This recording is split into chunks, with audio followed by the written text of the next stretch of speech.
je vais laisser Fabrice Venier répondre sur toute la partie sur le SAMU dont tu as parlé, parce que je pense que évidemment il aura des réponses à apporter sur cette partie-là.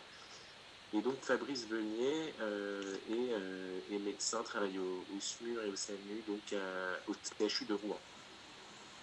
Alors, effectivement, comme disait Sébastien au départ, la télémédecine, pour quelqu'un comme moi, c'est pas une idée nouvelle, puisque ça fait 30 ans que je la pratique au SAMU. Et donc, au SAMU, malgré tout, elle s'exerce encore pratiquement uniquement par téléphone. Hein. La vidéo est très, très peu encore. Hein. Bon, dans cette prise, il y a plusieurs éléments que peut-être être un petit peu plus critique que l'intervenant précédent. Il y a plusieurs éléments qui ont éveillé cette prise. D'abord, on a noté une diminution nette de la fréquentation des patients habituels, hein, au point que beaucoup se demandaient où il était passé. Bon, l'hôpital s'était un peu réorganisé pour faire face à l'afflux de patients Covid, donc elle avait délaissé tout son programme 3, tout le programmé, et les patients chroniques qui étaient suivis par telle ou telle spécialité ont pu se sentir délaissés. Hein. La télémédecine à l'hôpital n'est pas encore rentrée dans les pratiques courantes, et on peut affirmer là pour le coup que la mise en place de téléconsultation aurait été un élément d'attention à leur endroit, hein, aurait pu leur apporter une réponse. Le SAMU, évidemment, était toujours présent. Comme l'interlocuteur précédent l'a dit, les appels ont explosé. Hein. Pour autant, on a perdu aussi une bonne partie des patients habituels. Hein. C'est l'augmentation énorme des appels consacrés au Covid qui a enflé le nombre d'appels arrivés au SAMU. Donc, on se demandait aussi un petit peu où ils étaient passés. La régulation au SAMU, son point fort, c'est la disponibilité. C'est la présence 24 heures sur 24, mais son point faible, c'est la méconnaissance du patient dans sa singularité. Le médecin du SAMU ne connaît pas le patient qui va l'appeler comme pourrait le connaître le médecin traitant. On s'imagine l'activité du SAMU purement tournée vers le cure, hein, vers l'urgence. Il faut agir vite pour donner les premiers soins dans des circonstances d'urgence grave. En réalité, la prise d'appel venue des patients, de leur entourage, est avant toute chose, dans son premier élan, une activité de care. C'est cette disponibilité, c'est être là, et de l'autre côté, c'est savoir qu'il y a quelqu'un là pour répondre à votre appel. C'est un peu la sonnette, hein, que les patients ont dans les services. Hein. Ils savent qu'il y a toujours une présence derrière, disponible. C'est une veille sanitaire que la nation a mis en place et qui vient en complément, sans remplacer ce qui existe déjà, pour répondre à l'appel de façon adaptée. L'augmentation des appels était telle qu'on a fait appel à des étudiants qui n'étaient pas du tout rompus aux techniques de régulation, mais qui ont été utilisés pour répondre de façon procédurale, avec des algorithmes, aux patients appelant précisément pour un problème Covid. Donc, si l'attention est mise en place pour répondre à tout l'instant, elle reste donc plus générale et non personnalisée.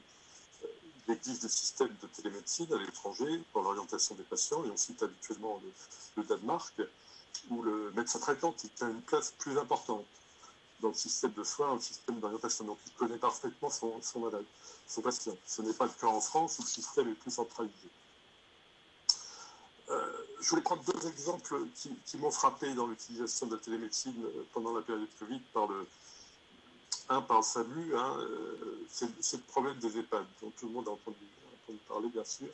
La doctrine était de maintenir les personnes âgées dans les EHPAD, parce qu'on se figurait qu'ils n'auraient pas accès de toute façon aux soins de réanimation et que les soins qu'on pouvait leur apporter pouvaient être aussi bien faits dans les EHPAD. On pourrait voir dans ce mode de régulation institutionnelle la tentation d'obéir à la doctrine, de prendre des décisions fondées sur ce qui est reconnu comme donc, un intérêt général supposé, avec une tentation utilitariste. On a musclé le dispositif en engageant, si je puis dire, des unités de gériatrie pour des conseils de prise en charge à distance. Alors que d'habitude, les gériatres ne donnent pas de conseils comme ça au téléphone. Donc, dans certains endroits, hein, c'est assez disparate, dans certains endroits, des équipes de gériatrie se déplaçaient dans des EHPAD, mais dans d'autres, elles ne se déplaçaient pas, mais donnaient des conseils de soins par téléphone à des professionnels sur place, soit à des médecins référents qui étaient sur place, soit à des paramédicaux dans ces EHPAD. La situation est hétérogène dans les EHPAD. Certaines n'avaient pas toujours les moyens matériels ou humains pour appliquer des consignes données par téléphone. Des consignes peut-être qui étaient moins personnalisées que s'ils avaient été émis en présence du patient, dans son environnement. Donc il y a peut-être qu'à ce niveau-là, la présence quand même manquait pour s'assurer que tous les conseils donnés pouvaient être appliqués sur place. Hein. On observait comme une sorte de découplage entre ces conseils et la possibilité d'en voir ou d'en apprécier les conditions de mise en pratique. Apprécier les conditions de mise en pratique, c'est une préoccupation du tiers, à mon sens, hein, pour lequel il faut non seulement agir, mais aussi évaluer l'action, s'assurer de la façon dont elle est reçue et dont elle est applicable. La distance fait qu'une fois que le conseil est donné, que le lien est rompu, la préoccupation disparaît, d'autant que les donneurs de conseil, là, précisément, ne sont pas leurs patients habituels. Donc, une fois que la communication est rompue, la responsabilité sera un peu plus évanescente. Donc, si le rôle de l'attention, c'est bien d'identifier non seulement, disais-je, les besoins, mais encore les capacités, la possibilité de profiter des conseils donnés, ce qui est difficile de faire à distance avec une hétérogénéité des situations rencontrées et un contrôle a posteriori qui ne s'avère pas possible.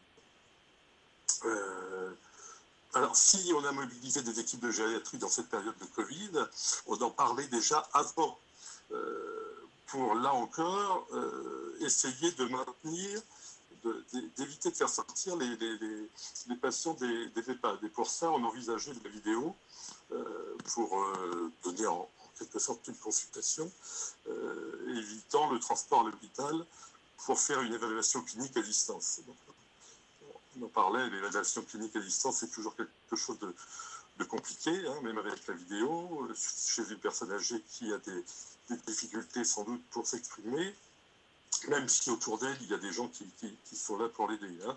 On a tout de même un appauvrissement de l'information qui nous arrive et qui est souvent compensé par une certaine forme d'imagination, hein, l'imagination que critiquait un petit peu Foucault dans la naissance de la clinique, hein, quand il parlait de la présence qui observe dans le silence de l'imagination et dans le calme de l'esprit. Là, on compense notre absence par ce que l'on pense être le patient. Encore dans cette période de Covid, on est même allé jusqu'à solliciter des équipes de soins palliatifs ou de gériatrie pour prendre, entre guillemets, collégialement des décisions de limitation de soins à distance.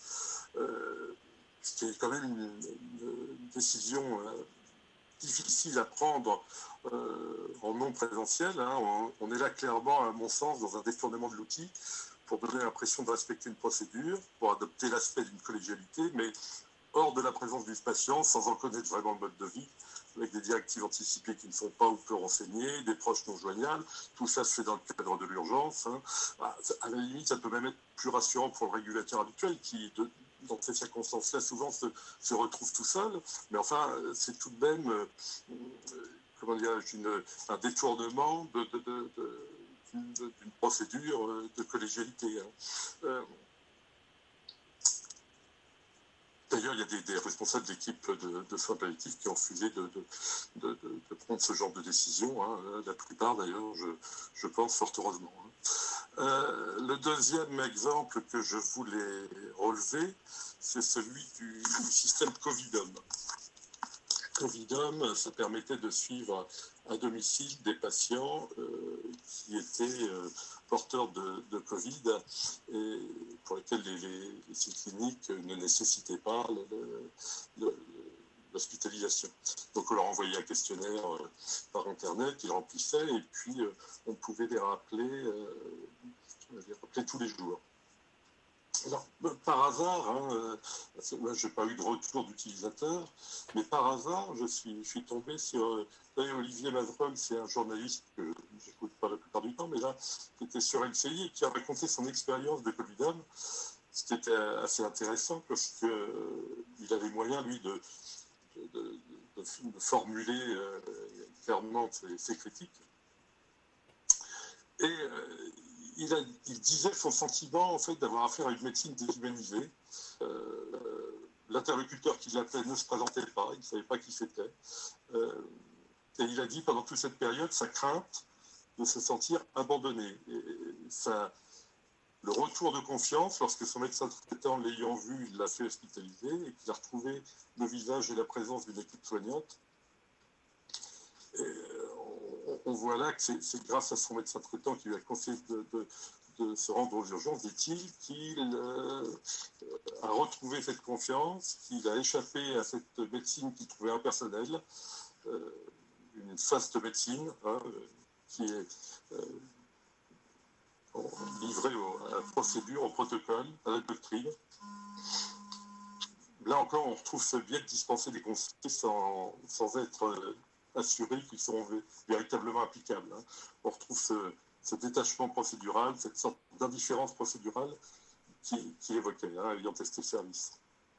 Dans les plaintes qu'on peut voir au SAMU, qui nous arrivent, dans les plaintes aussi qui ont été médiatiques, on voit souvent le responsable, non pas de l'échec de l'appel, de ce qui s'est passé, mais le responsable de la structure, de répondre que la procédure a été respectée.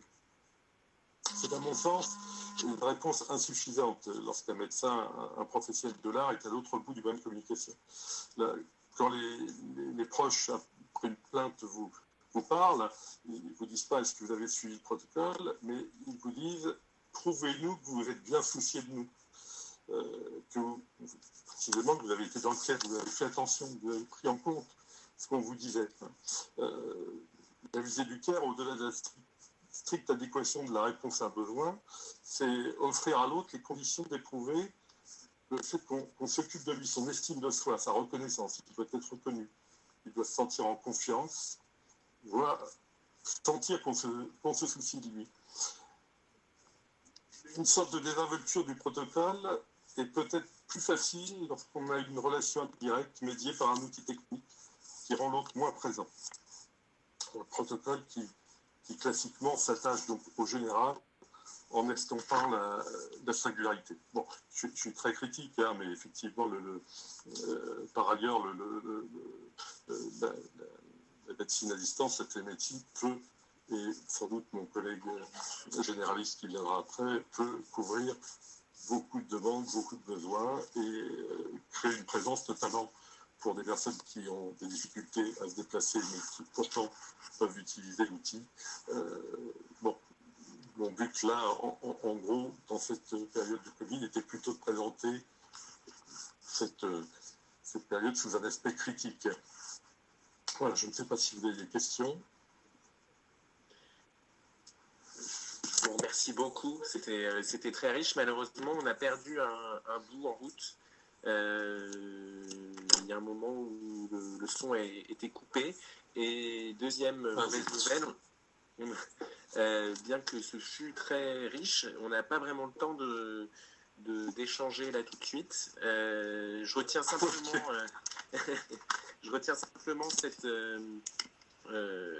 quelque chose dans ce que vous avez dit qui m'a fait penser à ce que disait Florent Trocnet tout à l'heure, qui est cette impossibilité par le soin à distance de savoir si l'autre a bien reçu ce qu'on dit et s'assurer de la façon dont la parole, le soin est reçu. Voilà, cette absence de reconnaissance était vraiment au cœur aussi de l'intervention de Florent. Encore une fois, avec la régulation institutionnelle, c'était plus vrai. c'est peut-être moins vrai lorsque, à l'autre bout du fil, vous avez un médecin traitant qui vous connaît et qui entretient avec vous une relation plus approfondie, plus dans le temps, quoi.